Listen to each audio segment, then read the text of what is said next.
What up, though? Welcome to the fatBoy MMA podcast, where we talk about everything combat sports, but mainly MMA.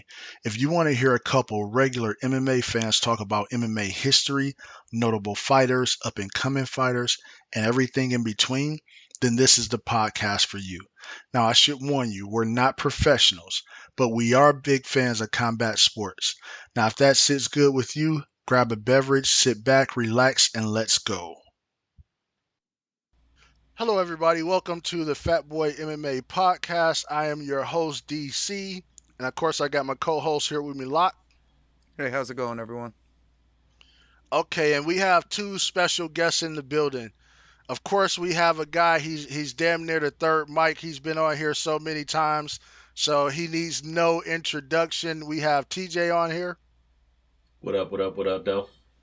Okay, and we have another returning guest. He actually hasn't been here since some of the early conversations, but he was definitely one that we wanted to bring back. Just trying to work out schedules. We got Holiday on here. What up, though? Looking forward to it. Cool. So for this one, I reached out to everybody about this pound for pound list, this men's pound for pound list. And we touched a little bit on the women's pound for pound list when we're talking about Amanda Nunes movement on the list. But the biggest thing that sparked this one was Davison Figueiredo moving to number 7 on the Sherdog pound for pound list. And so, of course, I reached out to everybody and I wanted to have a conversation around it. But before we dive in, before we get everybody's opinions on pound for pound and everything like that, I want to do the same thing I did on the Amanda Nunes episode, but I actually have another definition also. Now, when I say another definition, it doesn't mean it is different. It just means that it's from a different source, right? But on the Amanda Nunes episode, we did get some feedback from somebody on YouTube, and they seemed to really not like what we were referencing for pound. And I asked the guy multiple times to provide me a source based on what he considers pound for pound. So for fatBoy MMA, the fatBoy MMA podcast, we're going off of this for pound.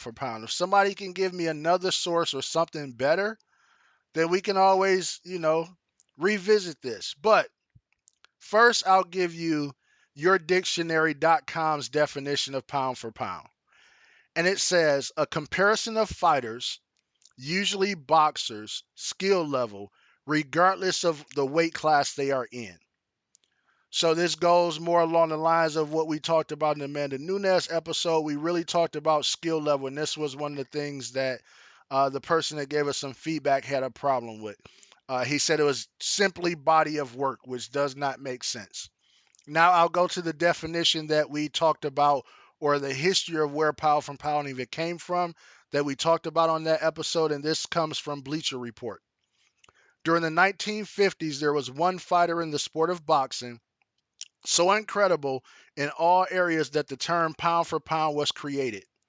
It came to be simply because this boxer, Sugar Ray Robinson, was the perfect wrecking machine. He was so damn good that fans and pundits were left with no choice but to compare him to other great boxers from other weight divisions.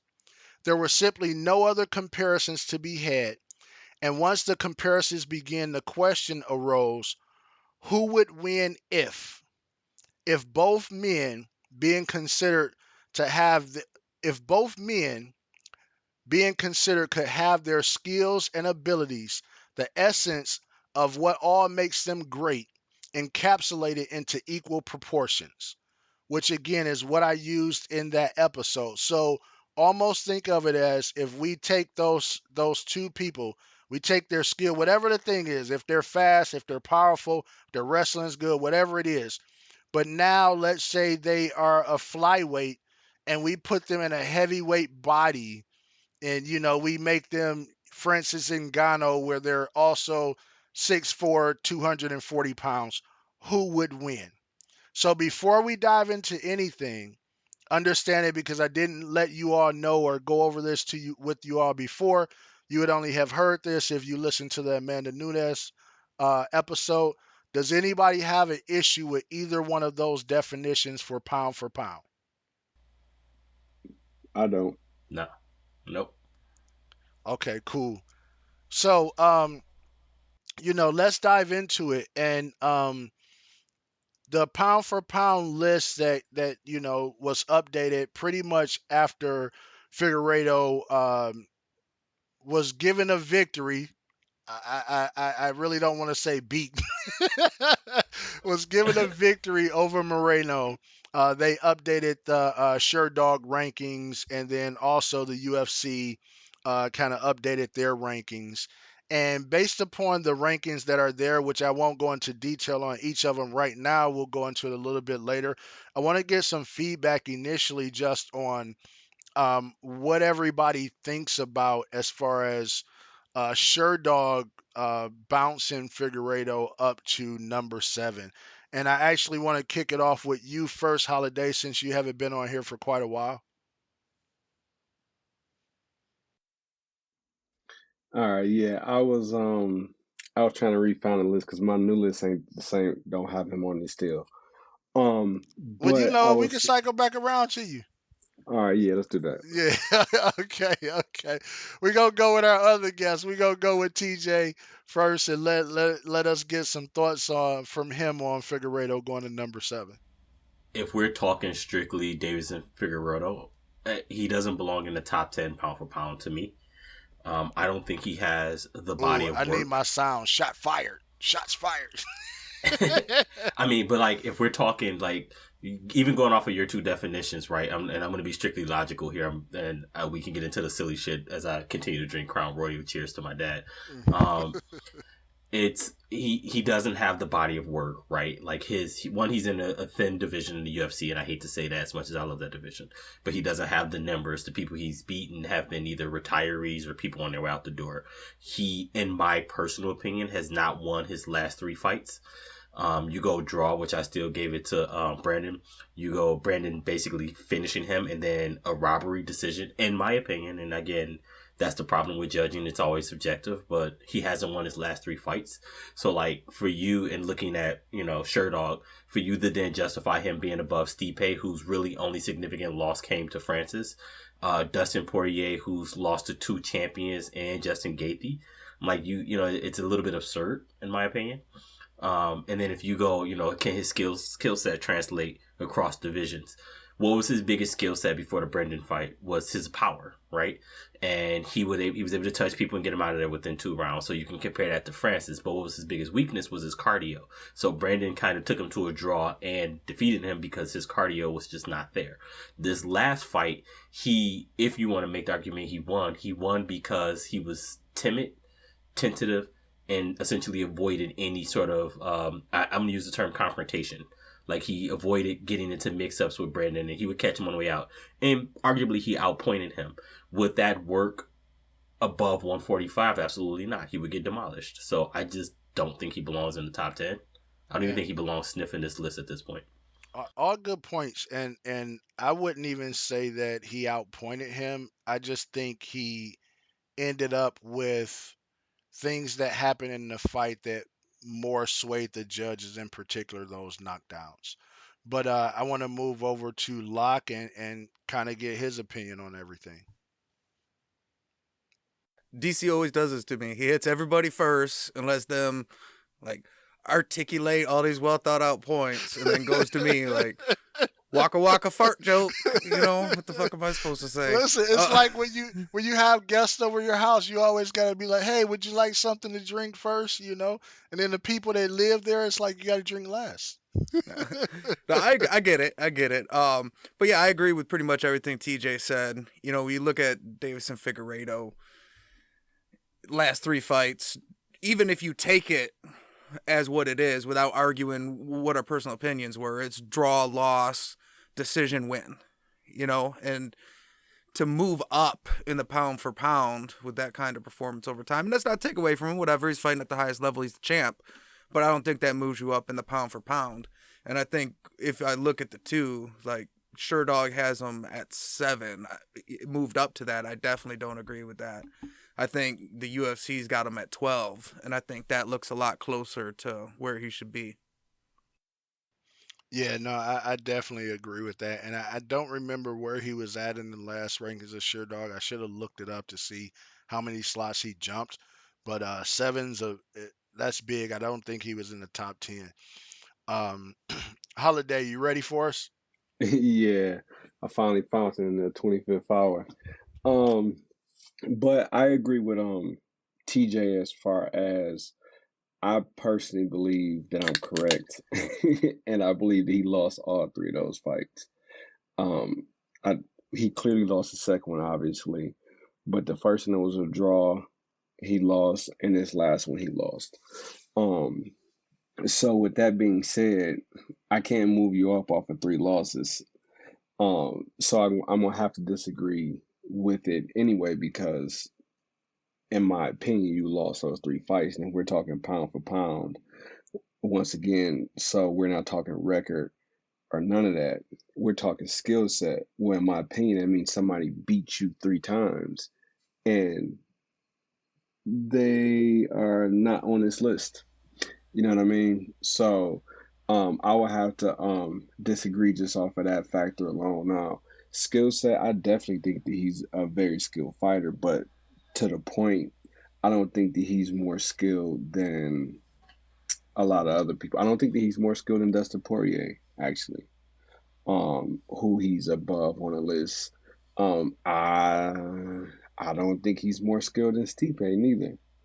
Um, so I think if you put them all in each other's, like if you can have that magic wand and put them at whatever weight class, and it's like their natural weight class, I don't think that he beats Dustin Poirier. I don't think that he beats Stipe and etc. Yeah, because he Yeah. can barely beat Moreno. Yeah, because he didn't beat Moreno. He has yet to do it. No, definitely good Dale, you points. What were you about to say? no, it's just you called out the Moreno win, and you said the reason that he was able to sway the judges was because of those knockdowns. I actually think Moreno suffered from something that we've seen Benson Henderson do in his heyday. His ability, his overselling everything when it's not necessarily that he's being hurt. He's just doing it to draw his, opponent into a finish. But when that opponent doesn't chase you, the judges look at that as like, oh, you're really hurt. Like, Moreno fell over on some stuff where it was like you were on one foot, you were jumping backwards, and he touched you and you fell expecting him to chase you, and it looks like a knockdown, right? So like, I even look at that third fight again, as much as I say he didn't win that fight. Like, if you even wanted to make the argument that, Davidson won, I would just say he didn't win. Actually, Moreno just lost, right? Like, I know that sounds fucked up, but like, I do believe there are cases where your opponent doesn't win, you just lose. No, yeah, I can agree with that. I think the nature of it, and this is something we've talked about before, not even going into the whole changing the structure of how MMA is judged, but just looking at people that don't, the judges that don't understand the difference between boxing and MMA. A knockdown in boxing is really big. A knockdown in MMA doesn't weigh that heavy. Everything in MMA, whether it's a knockdown, takedown, anything like that, historically has only been weighed heavy if you do something after, right? If I take you down and then I'm able to land several punches, elbows, I go through a couple of submission attempts, okay, yeah, that may have given me the round. But if I take you down and you pop back up, it's not that heavy. Well, the same with knocking you down in MMA. And, something I won't go into, save that for another time. DC, who is one of my favorite commentators, he gets me upset with that because whenever there's a wrestler there and he's commentating and there's a wrestler against somewhere, he over dramatically puts an emphasis on anything that was a takedown and tried to sell that person winning that round. And it's like that's not how it works, right? But to touch on, the whole Figueredo at number 7, I agree with everything you all said. Holiday, there was one big point that you said toward the end, and like you followed up on that. Um, One of the big litmus tests, even if Moreno had won, literally he had the title right now and he had won on paper all of those fights, I would not have him in my top 10. So if I feel like he's beat you three times, how would you be in my top 10? How would you be in the top 10 pound for pound fighters? Right? And I just don't see it. I do think he made a couple of adjustments and everything like that, working with Cejudo, which is good, but not enough to put him in the top 10 and jump over all of the people that you all mentioned. Not to mention, once we get to um, talking about our top tens, you'll realize my top 10, I guarantee you, is not like anybody else's. Right? So, with that, in general, I want to open up the floor for before we get into actually saying our top five, top 10, or anything. In general, I want to open up the floor for anything else that anybody else saw kind of within the top 10 that they don't agree with, whether it's somebody on the list they don't feel like should be on there, or whether it's somebody that's not on the list and you're like, how the hell is this person not on the list? So I want to open that up for anybody that wants to grab it. Yeah, I'll jump in. I think there the two top 10 lists I'll look at here is Sherdog and UFC's. I think UFC's is the most absurd of the top 10 list. I think John Jones shouldn't even be on this list. He's an inactive fighter. He's essentially retired 3 years now. I think you have to. Agreed. I think top 10 list should only, especially pound for pound, should only equate to people that have competed within a 12 month, sorry, mark, right? Like you have to have competed within 12 months because otherwise it's kind of pointless, right? If John Jones was here and active, he would be number one. I think, and then beyond that, I think UFC's insistence and even Sherdog's to this point of promoting Alexander Volkanovski as anything above a top five, like it's weird, and I think it's a hard sell that they keep trying to sell to us. I'm just not a fan of it. Maybe I'm being biased because I'm not a fan of his. But I do think the consensus number one across the board should always be Kamaru Usman So I at this think you point currently. probably hacked my computer and like stole my pound for pound list because you saying a lot of stuff that I have on mine, and I really don't appreciate that. I feel like Lock now. I feel like you stealing all the thunder, and then you're not leaving anything for me. Anybody else want to touch on that? Anything else that you kind of saw within the pound for pound list? Yeah, one of the things I thought, looking at both of the lists, especially if we're to go by your Bleacher Report definition of where we're talking about skills and translating, um, I think Charles Oliveira seems pretty low ranked on both these lists, considering he's on a 10 fight win streak. He's won 11 of his last 12, and if and that's if we're going by record and what you've done lately. But if we're going by skill set, there's not a lot of fighters that had the diverse skill set that Oliveira has. And so the UFC's got him at 5, and Sherdog has him at 6. And not only is he beating these guys, I mean, he's ran through some good guys: Poirier, Chandler, Ferg, Kevin Lee. He's got some real wins under his belt. So I feel like both these lists are really, I don't know, aren't giving Oliveira the credit he deserves for the run that he's on. And he's a guy that I had picked against probably in the last couple of fights because I always liked him, but he seemed like kind of a one of those guys, a journeyman, not quite a journeyman, like a high level Hmm. journeyman that never quite got it done. And he's really been on a tear, and I think he should be higher up on both of those lists. No, I think you have a great point. And when I was making my list, Oliveira was the hardest to place. He ended up in my number five, but I'll explain why later. But I agree with everything that you said. I could easily see him moving up the list. It was just literally when I start thinking about the people that I have above him and what would happen in a fight, I couldn't move him higher.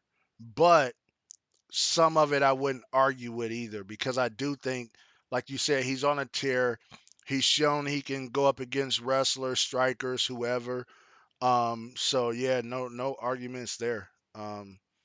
You got anything for us, Holiday? Yeah, so I had a problem. Let me say this. Mine was mainly off of the Sherdog list and the wrong one. But I had a problem with uh Alexander.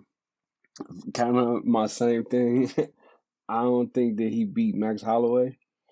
Um, and I think Max Holloway is better than him because I think he actually beat him both times. And he's higher than Max Holloway. This list, I don't even see Max Holloway on at all, and he's in my list. So that was one of the things. And then if I was just being completely fair, I don't even know the Bellator dudes. Well, in this one, there's only one Bellator dude, but the one I was looking at was two. But I don't know them, so that's it. Just kind of jumped out at me just because I don't know him. But I don't watch Bellator no more. Yeah, so AJ McKee, I had only saw a couple of his fights because I really don't watch Bellator much. I was a big fan of his dad, but his dad was one of those guys that had a style that would never sell. He was kind of an old school wrestler, ground and pound guy. You're not going to get a spectacular finish. He's going to put you on the ground and beat you up. And Khabib before Khabib. yeah, yeah.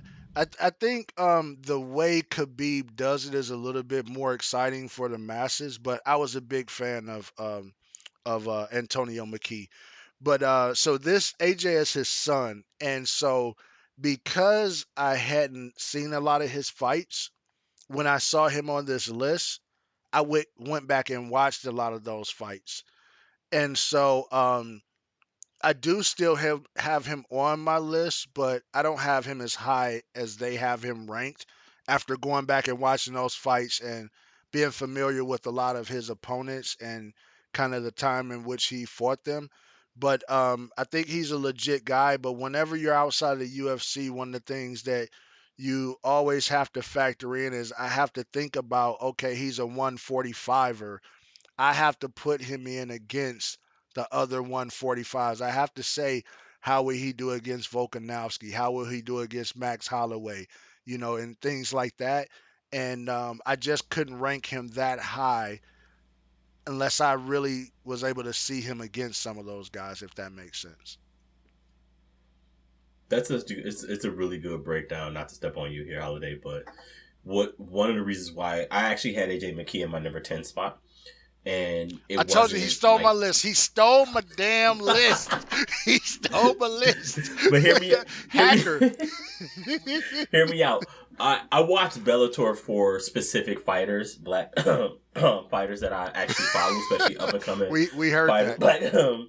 But and like honestly, like I've been following Corey Anderson as much as I think he's a nerd, a giant fucking nerd. Excuse my language, a nerd. But like I watch it. I watch all of AJ McKee's fight because I was a fan of Anthony McKee, and I was disappointed in his UFC run, but I also felt like his UFC run came at the end of his, professional career. So it's just like he wasn't gonna make as much noise at that point.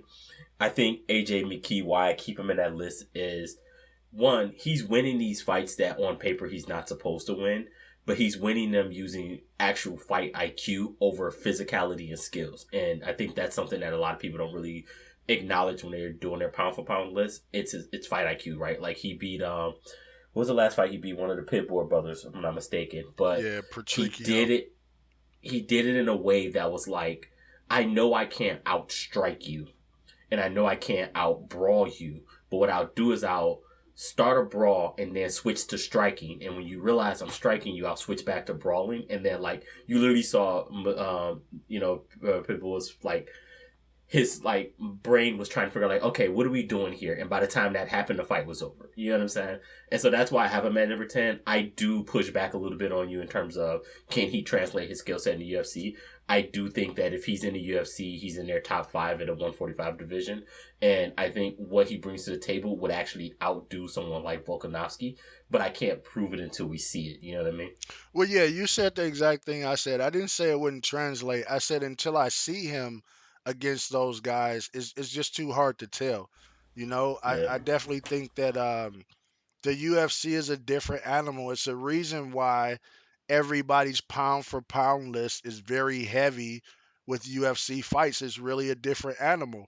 When you see guys come over to the UFC, especially once you get under the as you call it, the fake organization USADA, but we do know that they have caught quite a few people including TJ Dillashaw, and things of that sort.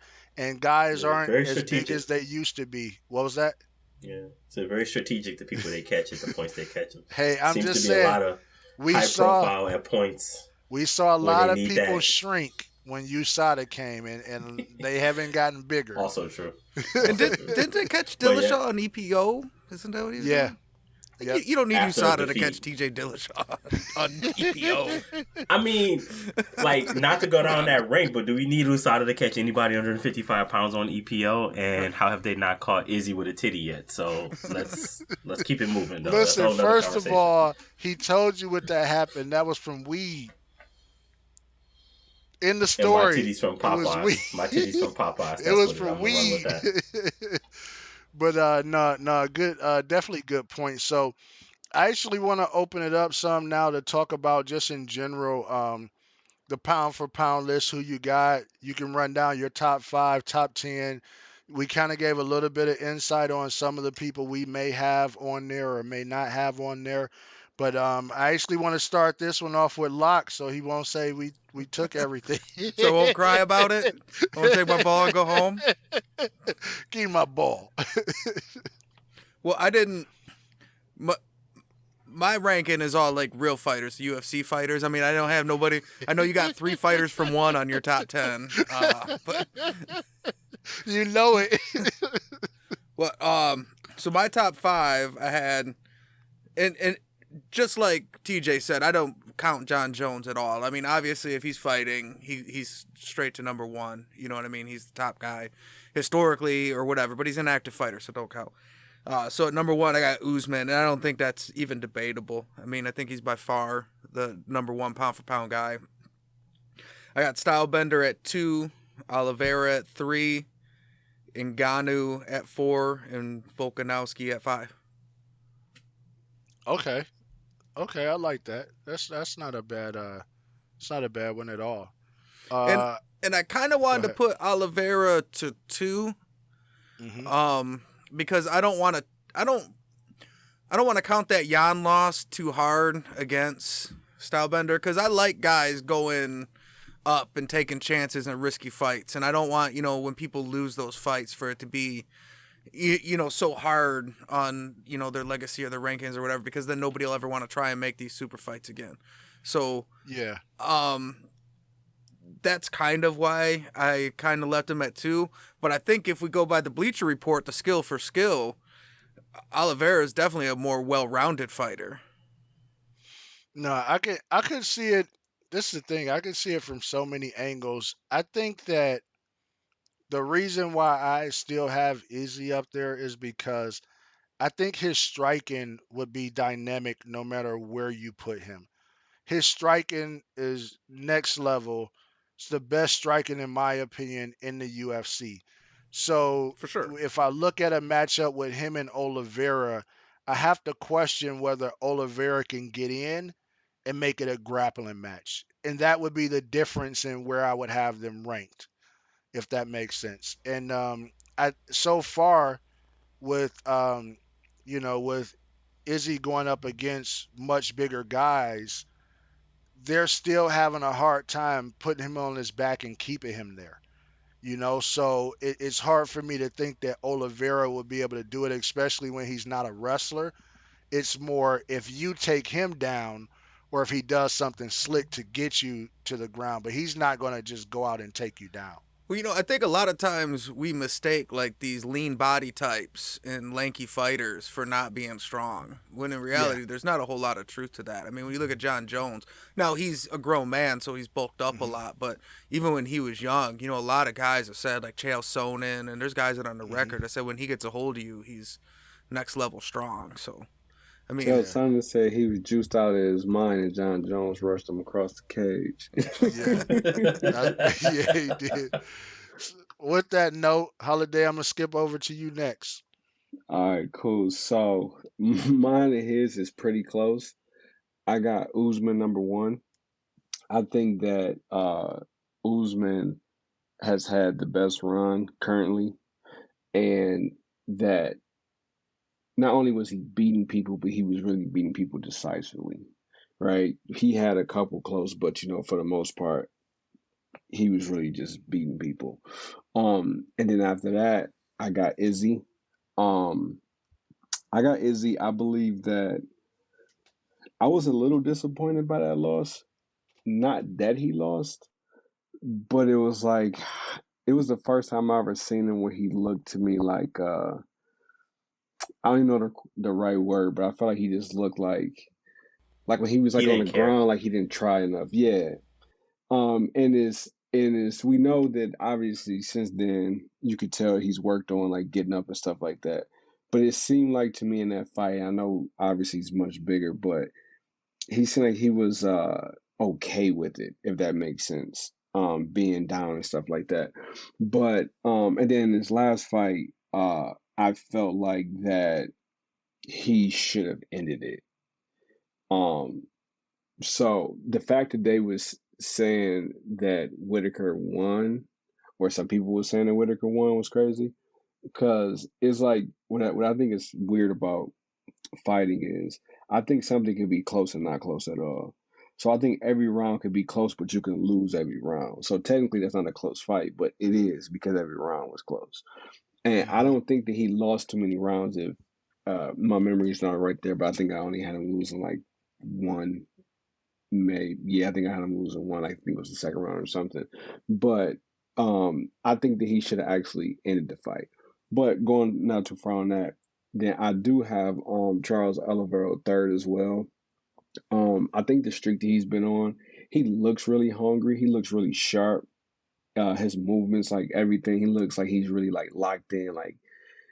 Like he was waiting for this title shot, and when he got the title shot, like he was coming, like all like that momentum that you like to see.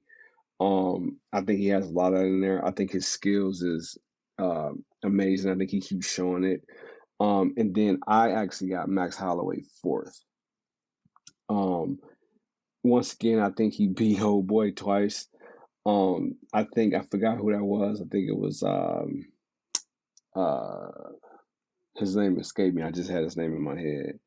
Did he beat the brakes off of? And Calvin he's talking to Calvin Cater. yeah, yeah, yeah. It's like how in football and basketball they be like you can only play who in front of you, but if you play somebody below you, you got to make sure they know it, right? And that's how he beat him. Like he beat him very decisively and embarrassing. Like when you're putting on someone that's below you, I think those type of performances put you up in there for me. I got Francis five, and what I'm at with Francis is trying to figure out exactly where he's going because he was hurt this last one. It made it hard for me and easier. It made it easier because he couldn't do what he wanted to do. He was hurt and he still found the way to win. He did what he needs to do to win, and he made the adjustment to win as well. Um, but it made it harder because he was hurt. I couldn't really see what he would have did in that spot, which I would have liked to see. But we know his knockout power is crazy. I'm always more biased against heavyweights though, because I always feel like if they was like smaller and was fighting some of these featherweights and et cetera, they'd get the brakes beat off of them. So I ain't go to 10. That's basically what I got. Eh, Okay. One Yeah, thing I I want to feel. say, can I say something on that real quick? Go. Yeah, go ahead. I think like yeah, the Ngannou's last performance, it's not what we'd like to see. It wasn't the most like dominating victory or whatever. But it's the fight game, and you got to come up with ways to win. And when we start talking about pound for pound to go, I mean, we can't forget, Anderson Silva put up a couple stinkers, like the Thales Leites fight, the Damian Maya fight. Blasphemy. There's Just two people saying, we don't say nothing bad about on this podcast: Anderson Silva and Ronda Rousey. Everybody knows that. Blasphemy. fucking yeah, go watch Anderson Silva, Patrick Cote, and be like, yeah, that was a dope fight. He's the greatest ever. He blew his knee out with mental mind techniques. The GOAT. Listen, y'all just disrespectful. But So I'm just saying uh that the fact that it was kind of a boring win, I don't think that takes from Ngannou's thing. I think it kind of adds to it that as he's starting to add like more skill sets and find different ways to win. Like I that's a fight second he that. used to lose. I don't even think that is boring. I just think MMA has gotten to the point where everybody wants to see the craziest stuff, and it's not simply about skills and who's the best. And it's a tragedy because I don't think that fight was boring at all. I think it was a good chess match. But Holiday, to the points of what you said, so um, with Izzy, I don't think in that Jan fight it was as much as he was content as much as it is. I think he understood, especially in wrestling, and I think we've talked about this before on here. Um, when you really start wrestling with somebody else, especially if you're a striker, you're gonna blow your arms and everything out. You're gonna be done. And when you're kind of a counter puncher and you're one of those guys that barely slip shots to land yours, you get up and your arms are full of blood and you try to do that, you're gonna get knocked out. And I think he had somewhat of an understanding to say, I have to weather some of this and then look for opportunities to try to get up because I'm not going to outmuscle this guy. He's way too strong. He's a natural 205er. And then when we get up, I'll try and strike with him and see if I can win there. So I think that was kind of what happened. And what with your boy Oliveira, I agree with a lot of what you said. And I think Oliveira is a product of one of those people that really, he's 5'10", 5'11", and he was trying to fight down at 145 pretty much his whole career. And some of that stuff works when you're a lot younger. When you start to add your grown man weight, it's hard to, that's a very frail guy, you know. 5'10", 145 pounds. So just adding that extra 10 pounds makes a difference. And when he moved up to 55, I really just think he was a different fighter. And I think I think it showed. So go Just ahead. real You quick about to on say that. something? Yep. Yeah, just real quick on that. What's funny, what I was trying to get out, I couldn't say. He almost looked like a fresh fighter. Like Hmm. he's like a new fighter on a new run. The focus in which he's fighting and stuff. That's all I wanted to add. Yeah. So TJ, let's pass it over to you and your stolen list. I'm gonna make a couple of comments. So if I ramble, just say you rambling. But Hmm. right off bat, again, Israel. I mean, sorry, what can I get his name out? Kamaru Usman is number one, right? I just think that similar to GSP in his heyday, but a little bit better, is his skill set just point for point. His wrestling, his grappling could translate up or down the ladder.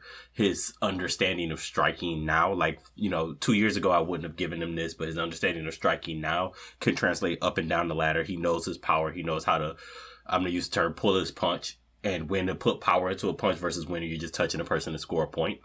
I don't think he's the best striker in the UFC, but I think he knows he's not the best striker in the UFC, and that gives him an advantage over a lot of people. Like, you look at that Colby fight, even when Colby was getting the upper hand, Colby was falling in love with the fact that he was better. He was outstriking him at moments, whereas Usman wasn't trying to outstrike him. He was just trying to hurt him or hit him or touch him, right?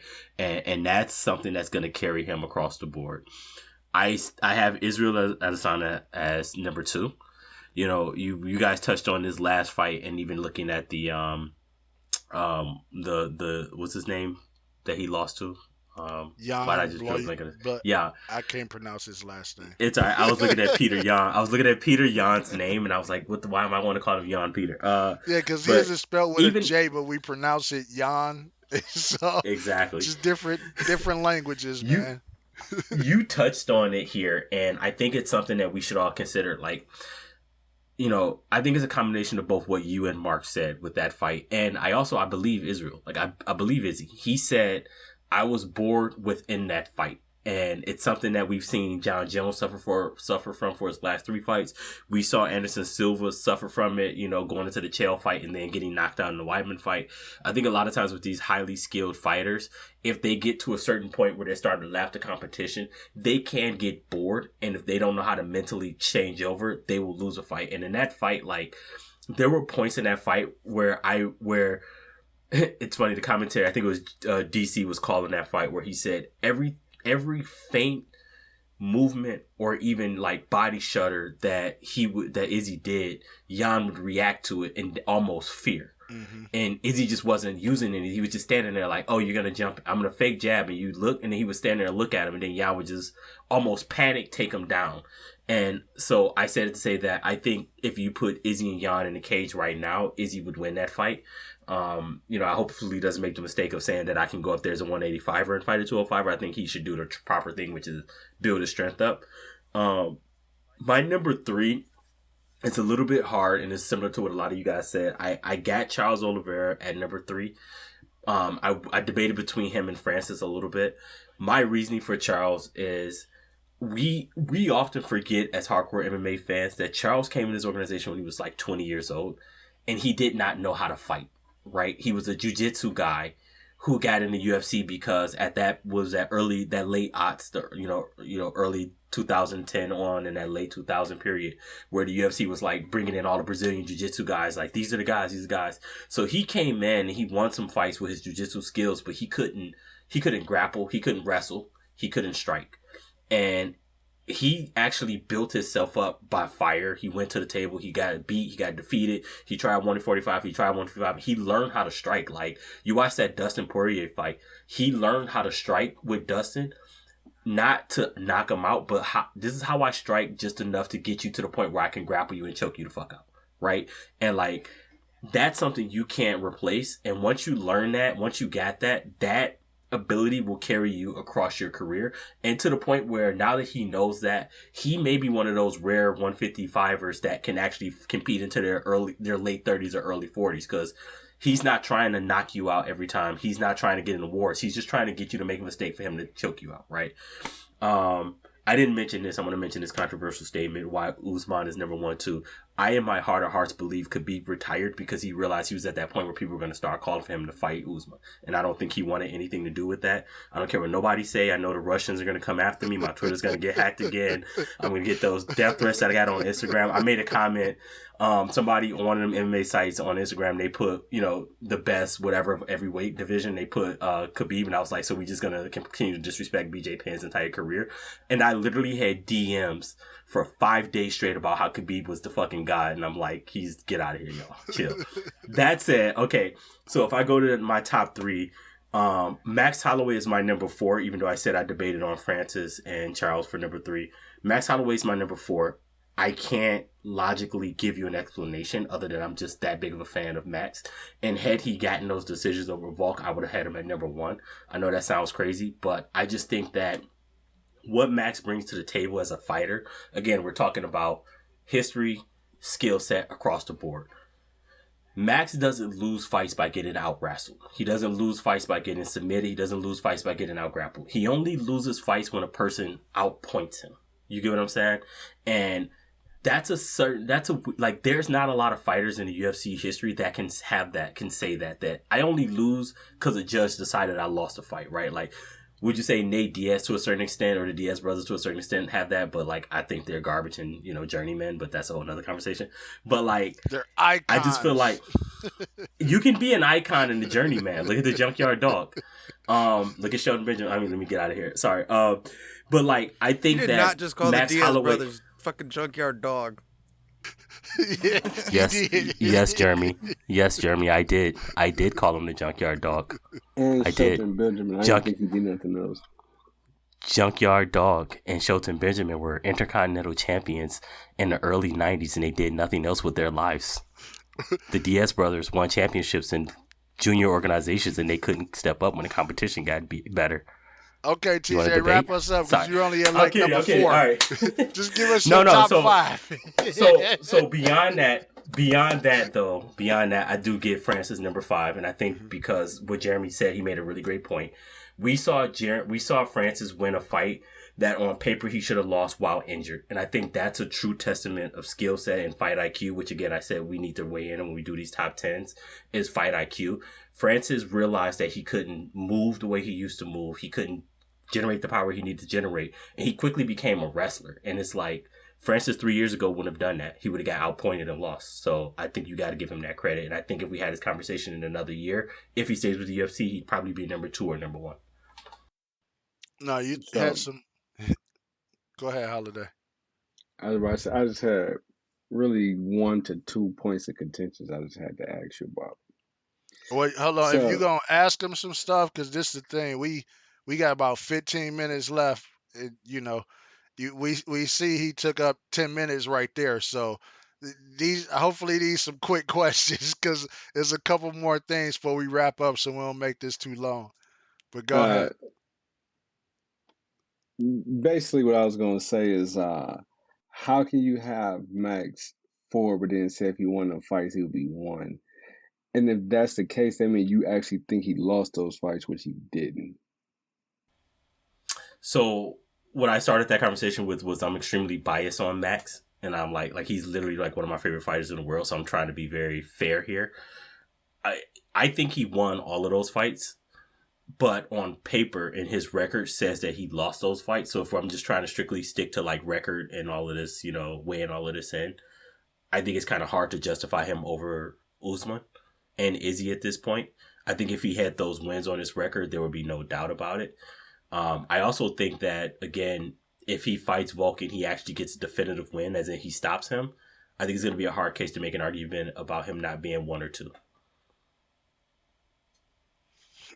You had another So one though. Give me the other one. Give me the other one. Wait. Give we'll me the come other one. back around to I that. combine Whatever the we got yeah. time at, whatever we got time for later. So on mine, my top 10, I got Usman number one, as everybody else said. Plus, with Usman, the thing about it is, I'm really big on, the longevity. When you can beat people more than once, it shows it's not a fluke. It gives more strength to the conversation. You got to show different things in the fight. You can't come in exactly the same because they've prepared for it. I have Izzy at number two. I don't knock him for the Jan fight. It's one of those things where, um, once again, if we're looking at the skill of everything, I don't think it was simply the skill of Jan that won that fight. And then something Locke mentioned before, I always respect guys that move up to another weight class that's not their natural weight class and go to compete. You get kudos from me on that. Number three, I have Francis. With Francis now, with the striker he is and his wrestling, I still think if you made him a smaller person, but once again, we're bringing their skills and attributes to whatever. But you give him knockout power. He doesn't have heavyweight knockout power, right? But he has the equivalent one punch knockout power for that weight class. Now combined with his wrestling and ability to keep things standard or take people down, he gives people problems no matter what weight class you put him in. The shocker for number four, y'all gonna put some respect on his name. I got Kobe, Make America Great Again Covington.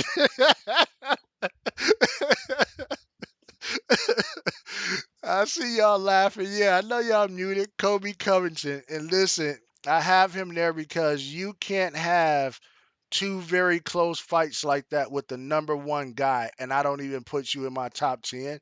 If we don't have a Usman, we possibly could be talking about Kobe Covington right now as the best welterweight of all time. And if I look at his skill set, I look at his wrestling, I look at his striking, and more important, his cardio, pick somebody on the list, give them the same frame, and tell me how many people on this list really would be able to deal with Kobe Covington with what he brings to the table. Number five, I got Oliveira. Once again, I explained why it was hard for me to move him up. Although I did think about moving him up, I don't need to say anything. Everybody else has said everything else about him. I agree with it all. Number six, I have Peter Yan. Number seven, I have Demetrius Johnson. Y'all disrespected him because he went over to one championship, and I knew Locke was gonna say something about one championship when we started this up. But when I look at the current landscape of 135 or whatever, I look at Figueredo, I look at Moreno, I look at all those guys. I don't think any of those guys could beat DJ currently right now, right? He has the one loss, I get it, but he also fought a much bigger man in a organization that does not drug test. He gave up like 6 inches in height to this guy, so that's a factor. I don't like the fact that I think his next match is actually going to be a Muay Thai fight. I think he needs his wrestling. But anyway, um, I got Volk down at number 8. I have Stipe at 9, and then I brought AJ McKee in at number 10 to round everything out. So that's my top 10 list with people on the list that are not kind of on the other ones. Of course, Colby Covington, Peter Yan, and Demetrius Johnson. I didn't see in that top 10 of the other lists, but um, um, a lot of this was very hard to place, and I don't disagree with the placement of some of what you all have. I think there are some definitive things we heard. I don't think anybody has, Figueredo at anything, at 7 or above, some of that. I heard everybody that put Max in there. I thought about putting Max in mine. The reason why I didn't, it was kind of similar to what TJ said. And to your question, Holiday, I can see somebody losing to somebody twice, and I feel like they won, and still not promote them as much because, in my opinion, especially in that second fight, if you were really of this high caliber, you would have found a way to make that definitive. And when I take Max versus Volkanowski, you also have to factor in that Max is the bigger fighter in that situation. Volkanowski's like 5'5". Max is like 5'11". He has the reach. He has the cardio. He has, yep, hold on. Can I finish my point? He has the cardio. He has everything where, in my opinion, that fight shouldn't be close, especially the second fight, even though I think Max won. That is a factor. The same thing that I just said with DJ, or the same thing that I would say with somebody else. That would be like a 5'10" guy coming to fight Izzy, and me not giving him any respect. Go ahead. What were you gonna say, Holiday? I just wanted to throw in one thing. I watched that fight before this, and I don't know if it's true because I didn't look it up, but they actually said that Max didn't have to reach, even though he was the taller guy. That Volk had to reach. That's all I Yeah, was but going through, you and that's so why I was you're stopping at that point. yeah, so there's two different factors of reach. Okay, there's arm length, but then when you have the height, and this is a physics thing, when you have the height, and you have long arms, and you're punching down, that's different than being the shorter guy punching up. It's different on your arms. It's different everything. One's going against gravity. One's going with gravity. And then you factor in the way that he throws his punches, which is a reach on the shoulder, whereas Volkanovski doesn't. And it would be harder for him to do as the shorter man. That gives Max the reach. So it's not simply just the arm, like measuring arm to arm, that gives you that different reach. And it even transcends You MMA gotta. into nerd culture. Like every Star Wars fan knows the value of the high ground. It's very. That's bullshit. That was the biggest fucking bullshit argument. I'm sorry. No, but I mean, like, also with Max, you got to talk about your leg gate too, right? Like, Max can stand and step longer than Volk ever can. So Max could, from the outside, step in, punch him, and get out of there before Volk throws one of his lame ass hooks. I was shocked you didn't have Robert Whitaker in your top 10. No, no, no. I like Whitaker. I got a lot of respect for him, but um, I couldn't see putting him in the top 10 just based on who would I have to take out. That's the issue. There were a Gotcha. couple people I were debating. Once again, even Max. Max almost made it to the top 10, but it was who do I have to take out. So before we wrap this up, I have two questions, and then I want to open it up for anything that anybody else has to say to anyone else.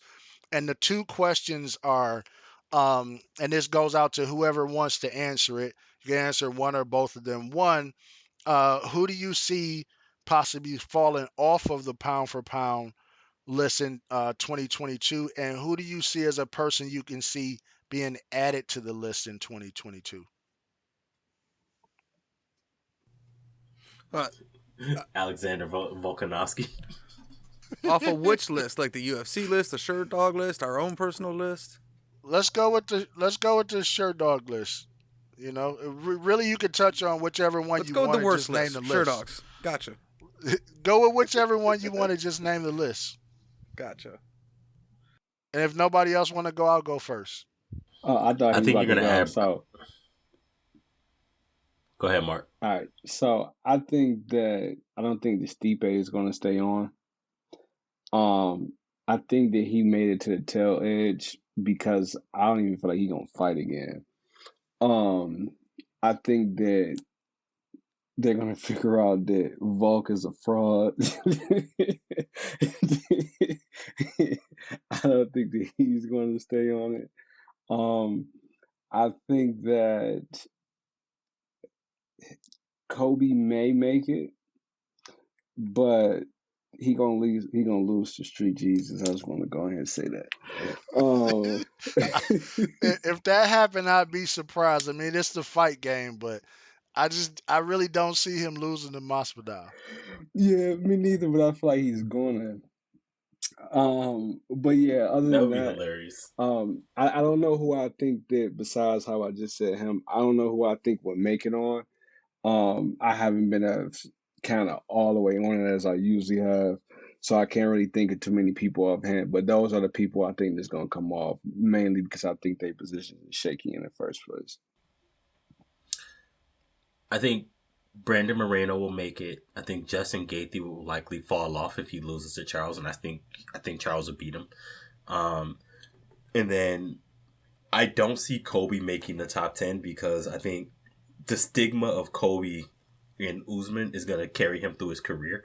And if Kobe was to bite the bullet and move up to 185, if he moved up to 185, he would actually be a real threat to Izzy, right? In my personal opinion. And if he was able to win a couple at 185 or beat Izzy, then yes, he'll make it. But I don't think as long as Usman's at the top of the ladder there, he's gonna always be not good enough, and that'll keep people from putting him on that list. But I do think Brandon Moreno, I feel like he's going to beat the next person he fight Brandon again and win that fight. I mean, Figueroa, whatever his name is, Davison, win that fight and he'll find himself in that top 10. All right, What you got, Mark? I got Dustin Poirier. So they got both lists. They got him at 8 and at 9, and I don't see that Dustin Poirier. I mean, he doesn't seem like he has a huge interest in fighting. I'm sure he'll still fight a couple more fights, but either going up a weight class or at 155. If he stays at 155, he could always win the fight. I'd like to see him get a belt, but what does he have to do before he get a third title shot? He's got choked out twice.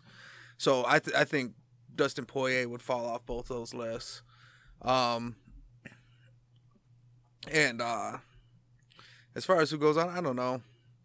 Um, it's MMA, man. Sean O'Malley, he's gonna jump up there, man. He's gonna fucking. I'm not a fan. No. Okay, let me throw mine in there. So I definitely think that coming on the list, I think Kamzat has a good chance of hopping on the list. People love him. He has a great buzz. Um, he has kind of that Russian thing behind him, even though I think he's like from France or something. And as we know, a lot of that stuff plays in the eyes of people. Just like, of course, as we saw with Connor's, dramatic rise and everything, that plays a role. And I think he's only a big name or two away from people looking at him as unstoppable, especially when you factor in him actually fighting in two different weight classes. I mean, you can't be more pound for pound than that. And as far as falling off the list, I definitely think Figueredo is going to fall off the list. I see a couple things possibly happening. One, as we know, Triple C is chomping at the bit to come back. I think he can come back and win everything under 145 because I just don't think those divisions have grown a lot as far as the skill level compared to when DJ was there, right? When some of the other guys was there. And it's not really a knock on these new guys. I just don't think that the level of competition is there, right? So I can easily see Triple C coming back and wiping out 135, but also I see him coming back and fighting Moreno and Moreno winning that next fight, particularly being prepared for whatever Triple C would be teaching Figueredo. So I can see him falling off the list. And I pretty much can see a lot of the scenarios you all named, and the different angles you touched on. The Dustin with getting another title shot. That's a prime. That's definitely a big one. Kobe, as you mentioned, kind of always being behind Usman. I can see that. A lot of people. Well, I don't know about a lot of people because I think people love Volkanowski, but I would say a lot of people on this current podcast don't see Volkanowski really being as high as he is. I think he really could drop down and be a really serious threat at 135. He's very muscular, so and once again, the 145 is not what it used to be. It's not, guys 5'6", 5'5". Most of those guys are, 5'9" and up now at 145. So I think that that's going to continue to give him some problems and some issues. So that's pretty much my wrap up. So now I want to open it up for anything anybody said, any rebuttals to anything, any questions anybody had for anybody else. Pretty much an open floor. Why you think that DJ not on the Sherdog? We know why he wouldn't be on the UFC list. Why you think he not on the Sherdog list? I think Sherdog really, really weighs heavy on the UFC. It's pretty much a UFC list and a popularity list. And if when you go over to Asia, um, people just don't see you as much. You're not popular. So me putting you on this list, I just don't think it gets the recognition or the kudos. And I think a lot of these websites now are kind of like everything else with social media or whatever else. It's about what's going to get you clicks and have people talking, and nobody's talking about DJ right now. When he went over to one, it was like he didn't exist anymore. He literally just fell completely out of favor. This was a guy that was, they were flip flopping him like two, three. Some people were talking about one. You lose one fight and you're not on the list anymore. It's a crazy situation. Oh, and one thing I did want to throw in for you, Holiday, when you mentioned the Izzy Whitaker thing, that was one of the fights that I was talking about that DC was doing. Whitaker takes Izzy down. He does nothing. He lands not one punch. Izzy gets right back up. And DC's trying to convince everybody that Whitaker's winning that fight or that round. And it made no sense whatsoever. I actually text you about it, but you never replied to my text. but yeah, so I just wanted to throw that in. Still Yeah, open for no, anybody else. yeah, I want to comment on that. I totally agree because it was literally like he bounced, he would hit the ground and bounce right back up. And in my opinion, I actually kind of give you more kudos for something like that.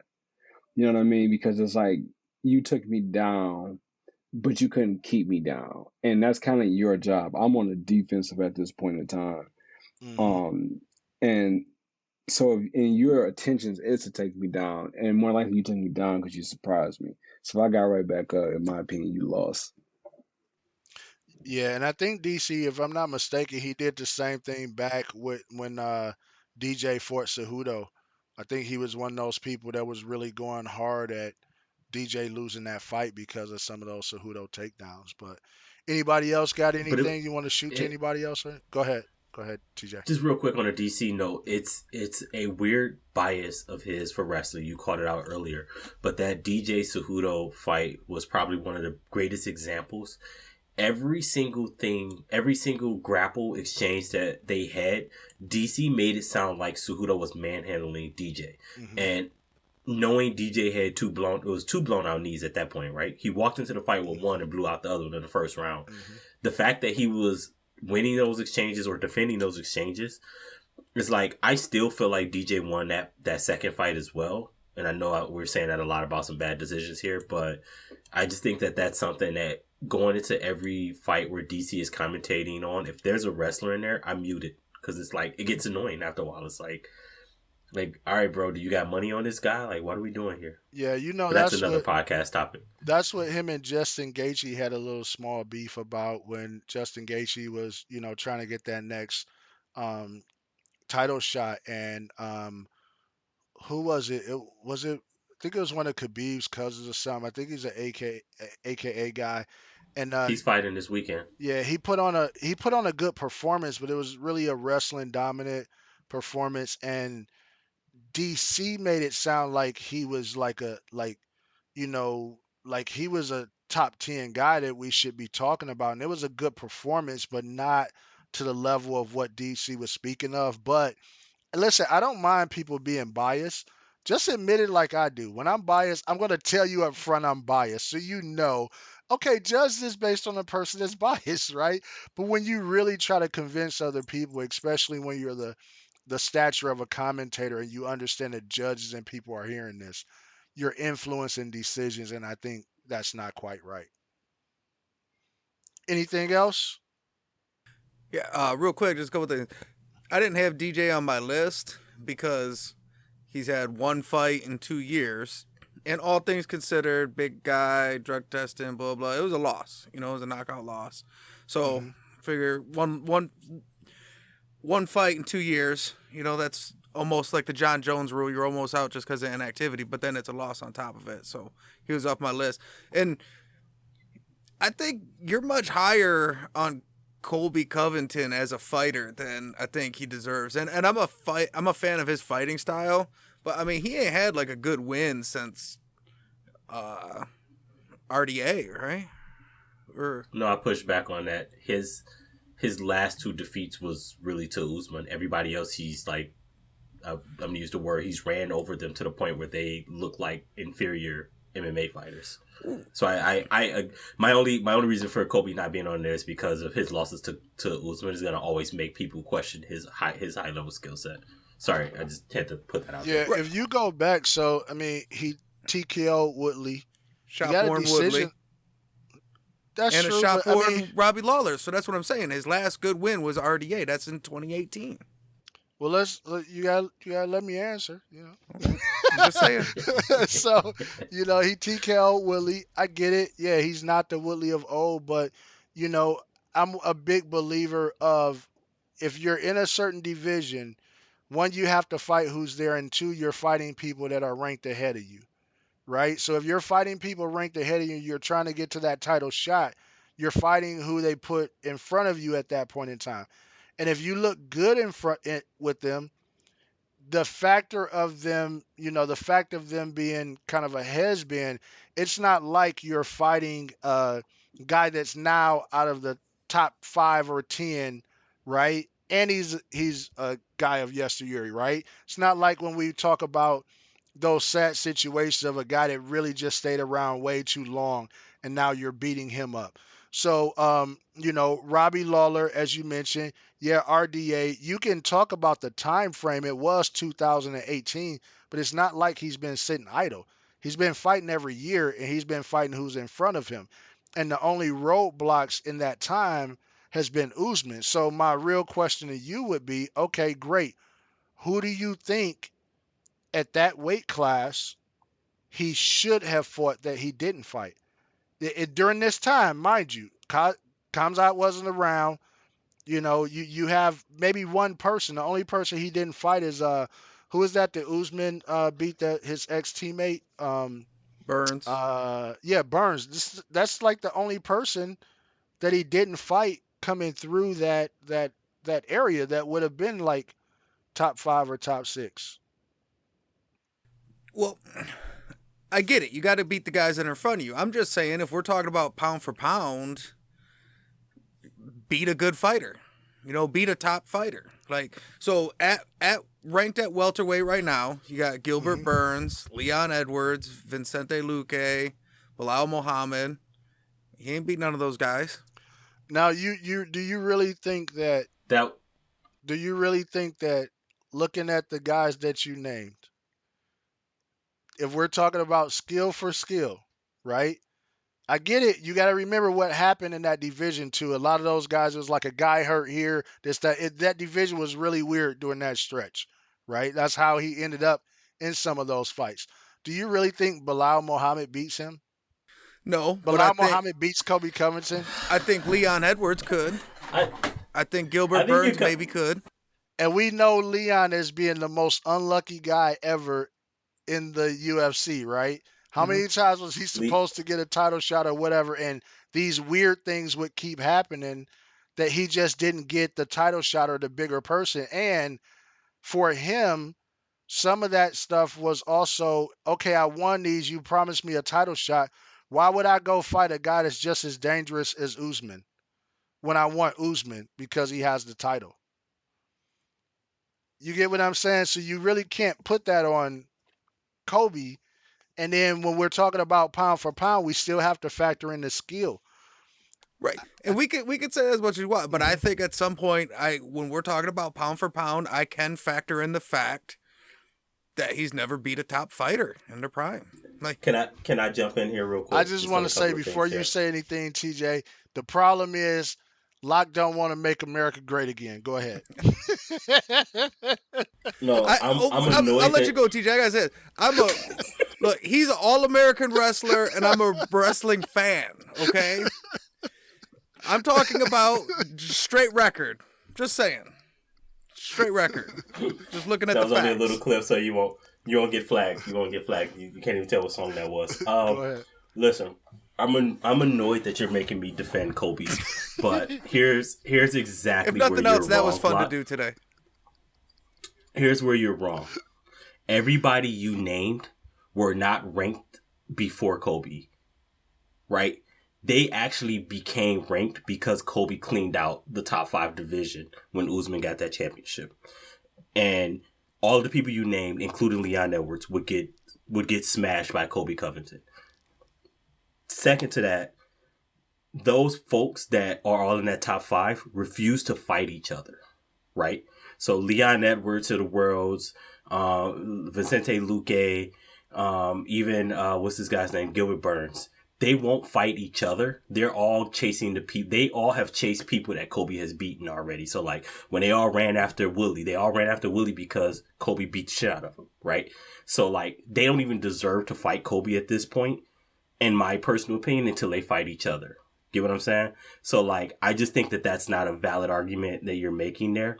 But beyond that, I'm gonna keep saying until I'm blue in the face. Kobe will never get his respect because he's gonna always lose to Usman, and because of that, he's always gonna be perpetually number 2, which people will never give him the proper respect he deserves. Put Okay, some I'm out. respect on his name. I just want to say one thing. That's it. Y'all gonna quit saying he beat the crap out of Willie. Willie rib He popped out beat of the the place. shit out of him. Willie rib popped out of the place. He had nothing to do. That was what happened. The referee stopped because his rib popped out of place. He was coming back. He was gonna do some of this stuff and then some of that stuff, and it was gonna work. But his rib popped out of place. Willie Rib had dropped the mixtape, and that's why the fight had to end. Listen, I love Woodley. I just think he should have retired very early. He had a career. He could have been one of those transition guys like a Brandon Schaub or something like that. He had so many other things he could have been doing instead of this sad road that he's been going down, and hurts my heart. But any last words for anybody before we wrap this up? Okay, great. So I want to thank everybody from coming on. Of course, thank both of my guests, my co-hosts here, and this wraps it up. It's been another Fat Boy MMA podcast. Thanks. Come again. That wraps up another Fat Boy MMA podcast. If you have a topic for us, please email us at fatboymma55@gmail.com or reach out to us on social media by going to links.fatboymma.com. That's links.fatboymma.com. Thank you for listening.